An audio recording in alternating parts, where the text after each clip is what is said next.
como nós vamos fazer agora com o ministro da Educação, Abraham Weintraub. Ministro, muito boa noite. Eu gostaria de saber se o senhor me ouve bem. Aqui é Mona Lisa Perrone. Eu estou escutando perfeitamente, Mona Lisa. Tudo bem? Tudo bem, Caio? Como é que você está? Tudo bem, ministro. Bem-vindo. Vamos lá, ministro. Muito obrigada, então, primeiramente pela entrevista. Eu já gostaria de perguntar ao senhor, como um representante aí do governo, né, de Jair Bolsonaro, como fica participar de um governo com uma instabilidade tão grande em relação a uma das principais pastas neste momento, não só para o Brasil, mas para o mundo, que é a questão da saúde. O senhor poderia dizer qual é a sensação nesse momento e como está o governo de Jair Bolsonaro neste momento? Isso tinha sido combinado? De perguntar da saída de saúde? Ministro? Assim, eu posso comentar rapidamente, porque não era o combinado da entrevista, né? Só um minutinho, ministro. Ministro, por gentileza. O senhor é um ministro, né? Tem uma relevância muito grande. É claro que nós precisamos saber como fica o governo daqui para frente, né? Posso falar sempre. A única coisa, Mona Lisa... Pois não. Em qualquer relação interpessoal, o combinado e o que tinha sido acertado... Eu vou responder a tua pergunta. Pois não. Sem problema nenhum. Mas quando a gente combina uma coisa, a gente não deve discutir isso previamente. A palavra tem que ser honrada. Às vezes a gente pode ter que renegociar o que foi combinado. Então, eu combinei uma coisa de falar com o Enem. Vamos começar falando do Enem, vamos ver como evolui, e lá pelas tantas, a gente pode até fazer uma pergunta sobre como foi a mudança. Mas eu acho que não contribui muito, a primeira entrevista que você está fazendo comigo, já chegar descumprindo o que tinha sido combinado. Mas tudo bem. Responder. Ministro, o senhor é um representante do governo. Nós estamos perguntando sobre um colega do senhor. Mas se o senhor não quiser responder o que o Brasil inteiro gostaria de saber, o senhor fique à vontade. Mona Lisa, eu vou responder. Pois não. Estou salientando que nesse processo, quando eu pedi, inclusive, para fazer a entrevista, eu pedi a Renata e pedi o Caio, porque eu não te conhecia. Eu sabia que a Renata e o Caio não fariam assim de sair da pergunta, seguiriam mais ou menos o que tinha sido combinado. O senhor fique à vontade, ministro. O senhor não gostaria de falar conosco? Se o senhor não quiser, não tem problema algum, ministro. Nós cancelamos a entrevista. Se você me permitir terminar a entrevista, eu agradeço. Não entendi o que o senhor falou? Se você deixar eu terminar de falar, eu agradeço. Pois não, ministro, nós estamos juntos. Eu quero dizer para o senhor que nós estamos todos ouvidos, por favor.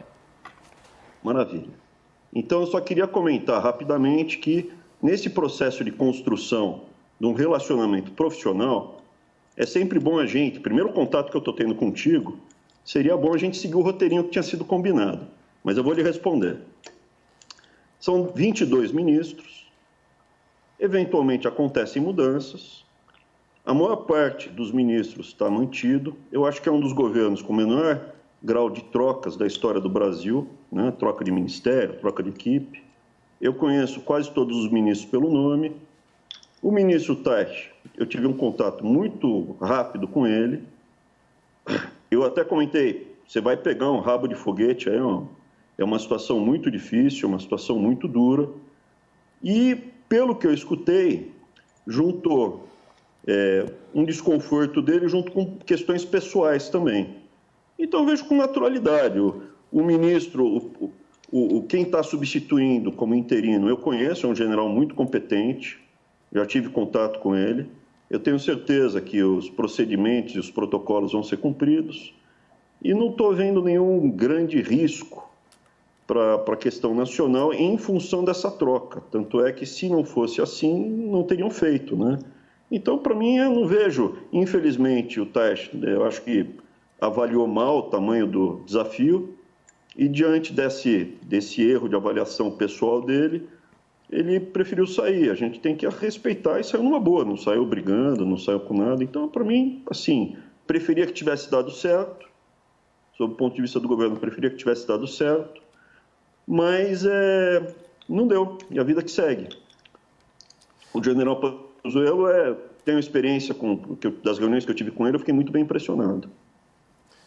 Ministro, boa noite, ministro. Eu queria te fazer a pergunta sobre Enem. O senhor confirmou a data de realização do Enem deste ano.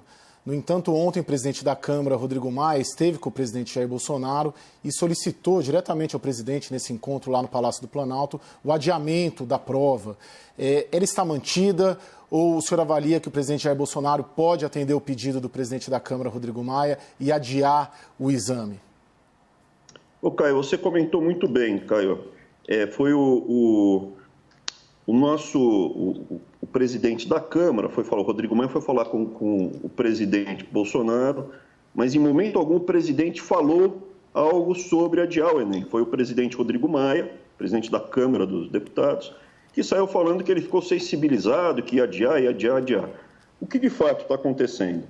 Existe um desejo por parte de alguns grupos organizados, oposição e alguns grupos de interesse para você não só adiar, cancelar. O termo é suspender, né? Os projetos são de suspender, cancelar ou postergar indefinido, sem uma data certa. E o que eu tenho apresentado são argumentos técnicos que, primeiro, é muito cedo para a gente falar em adiar, suspender o Enem. O Enem é apenas em novembro que ele vai começar a acontecer, sendo que tem a segunda volta da prova em dezembro, né? A reaplicação. A gente está ainda distante. O que está acontecendo agora são as inscrições. A gente já atendeu 3.400.000 jovens, pessoas que pediram isenção de taxa. Todo ano a gente tem mais ou menos 5 milhões de pessoas que se inscrevem no Enem. 5 milhões. Dessas 5 milhões, 3.400.000 esse ano vão ter isenção de taxa. A gente já concedeu essa isenção de taxa. Esse número é importante que eu vou voltar nele. E agora a gente abriu para as inscrições que já superaram os 3 milhões. Na parte da tarde já tinham mais de 3 milhões inscritos, com o detalhe do Enem Digital, que esse ano vai ser a primeira vez que vai ter o Enem Digital. Vai ser a primeira vez e esgotou rapidamente. São 100 mil e voluntário, quem quiser, né? E já esgotou esses 100 mil no Brasil todo. Estamos ainda recebendo as inscrições, elas seguem até o dia 22, tudo está fluindo relativamente bem, sem nenhuma grande surpresa. O que acontece? Nós temos a programação para fazer as provas, estamos levando em consideração já a questão da contaminação pelo Covid, sendo que essa contaminação pelo Covid vai ser um pouco mais cara a elaboração da prova, porque a gente vai precisar espaçar mais as carteiras para atender às determinações de segurança da saúde, caso daqui até novembro não tenha vacina, não tenha passado a pandemia, a situação continue grave. Então, em termos de saúde, a gente vê o risco de realização do Enem, sob todas as circunstâncias que a gente está tendo, de cuidado, de atenção, muito menor do que de uma eleição. Envolve um grupo muito menor de pessoas, os cuidados com a doença vão estar presentes nas salas de aula, no local que vai ser aplicada a prova, vai ter um maior espaçamento, então vai precisar de mais fiscais de sala para atender o mesmo número de pessoas. Isso vai ter um impacto de mais ou menos aí uns 80 milhões de reais. Está estimado. Então, diante desse quadro todo, eu não vejo risco de saúde para a realização do Enem. O que sobra é uma tentativa de mostrar como um prejuízo aos mais pobres, a manutenção do Enem e não a suspensão. E aí eu vou te trazer outros números. Muito bem. Os alunos que estão no último ano do ensino médio, eles não vão poder estudar, principalmente os alunos mais pobres que não têm acesso à internet. Das 5 milhões de pessoas que se inscreveram para fazer o Enem o ano passado, só 25% estavam no último ano do ensino médio. A grande parte das pessoas que faz o Enem é que está fazendo, não conseguiu entrar na primeira vez. É exceção as pessoas que estão no último ano e conseguem entrar de primeira na faculdade. Então, você tem 62% a 63% das pessoas que estão fazendo o Enem já completaram o segundo grau, já estão com isso feito. E você tem 12% de treineiros. Então, 75% das pessoas que fazem o Enem não estão no último ano. E das pessoas, das 25% que ainda estão no último ano do ensino médio, você tem que levar em conta que os números de acesso à internet não são iguais à média da população brasileira, porque daí começam as mentiras, né? Você vê muito parlamentar de esquerda, muito líder estudantil de 35 anos, né? Daqui a pouco eu vou pedir a bênção até para alguns líderes estudantis, porque vai aparecer algum mais velho do que eu. Esses líderes estudantis têm alegado que, 40% das pessoas no Brasil não têm acesso à internet. Só que quem completa o ensino médio e está fazendo o Enem está acima da média brasileira. Quais são os números de acesso à internet entre as pessoas mais pobres que conseguiram isenção para não pagar a taxa do Enem? Seja porque estudaram a vida inteira na escola pública, seja por razão que for. O número é o seguinte, é autodeclaratório, é a pessoa que fala. Não é que a gente vai verificar na casa dela. 75% tem internet em casa e 98,6% tem internet no celular. Então, a realidade não é tão como o pessoal está. Vão sofrer, mas nota, quando a gente compara quem já completou o ensino médio e vai fazer o Enem agora, já tendo completado o ensino médio, na média, esse brasileiro ele tem uma condição social mais baixa na média do que quem está no último ano do ensino médio fazendo o Enem. Então, do ponto de vista social, econômico, é uma maldade você tirar o Enem, cancelar o Enem, suspender. Ah, mas cancela ele, adia ele por 2 meses. Primeiro que eles falam em suspender sem dar uma data. Depois eles falam, adia aí por 2 meses. Se eu adiar por 2 meses, a gente já ficou para março, abril. Isso é, na melhor das hipóteses, a gente perde o primeiro semestre do ano que vem.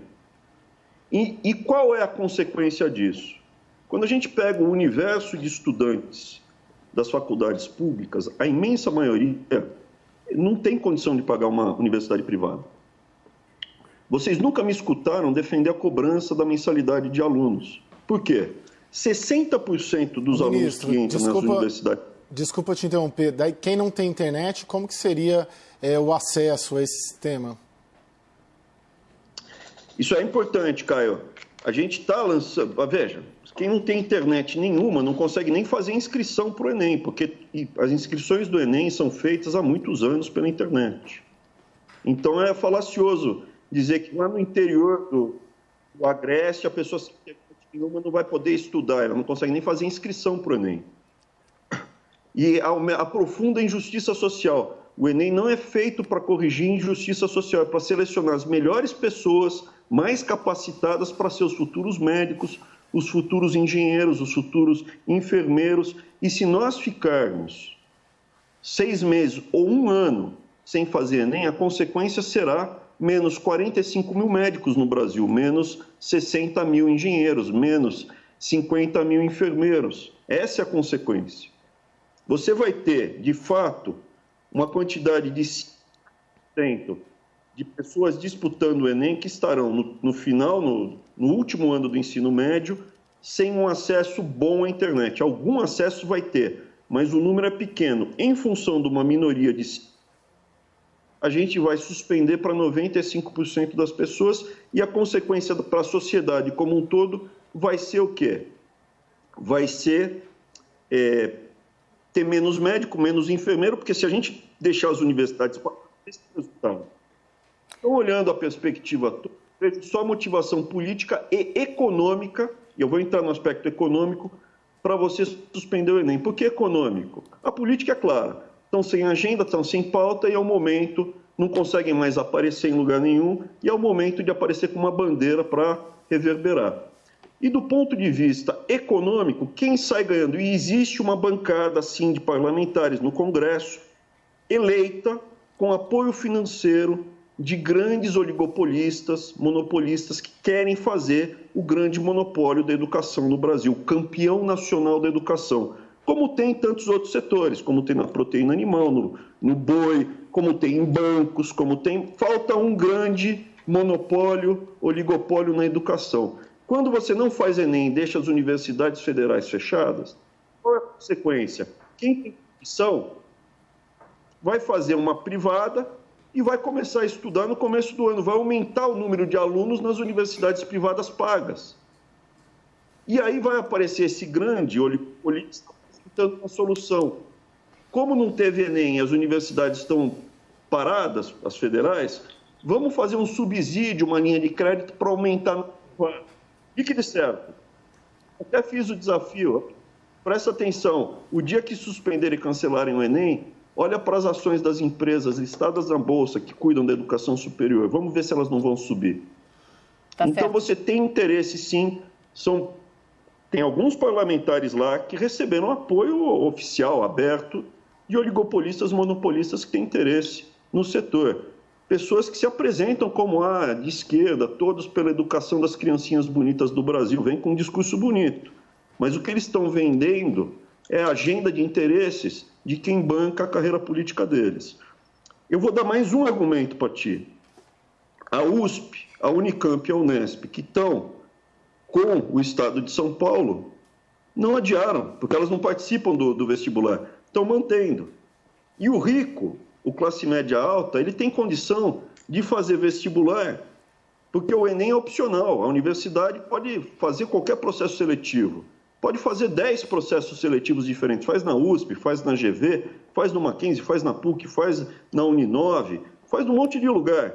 O pobre é muito mais difícil de fazer num monte de lugar. Então, esse movimento dito protetor da pessoa mais humilde, na verdade, não é. E eu vou trazer mais um aspecto que seria adiar. Hoje, nesse momento, você tem um monte de jovens em casa estudando para o Enem com a perspectiva de fazer o Enem em novembro. Nesse momento, essas pessoas não conseguem arrumar emprego, não conseguem trabalhar. Se você tirar, olha, essa crise vai passar daqui até novembro, a situação vai melhorar em algum momento e a vida vai voltar ao normal, você vai ter uma carreira, vai entrar na faculdade. A hora que você tirar, vai gerar um desalento muito grande. E essa pessoa não vai poder buscar um emprego, porque está trancafiada em casa. Em alguns estados, eles estão discutindo em aumentar esse confinamento, tornar mais rígido. Então, você vai matar a esperança, você vai tirar pessoas. E, por último, eu queria fazer também essa argumentação deles, aonde diz que, mas você está intransigente. Não, eu tenho apresentado para para senadores, para deputados, que eu não estou intransigente. Está cedo para a gente adiar. Vamos esperar mais 1, 2 meses. Em agosto, se tiver piorado a pandemia, se não tiver passado, se tiver tido um dano muito grande, a gente avalia e aí posterga com calma. Assim de afogadilho, na gritaria, certo, vamos passar, vamos... Eu acho equivocado. Então, estou aberto ao diálogo. Em agosto, a gente pode retomar o assunto e a gente vê. Mas nesse momento eu considero precipitado, equivocado e, de certa forma, até desumano cancelar ou adiar ou paralisar o Enem. Tá certo, ministro. Abraham Weintraub, muito obrigada pela entrevista conosco. Uma boa noite ao senhor.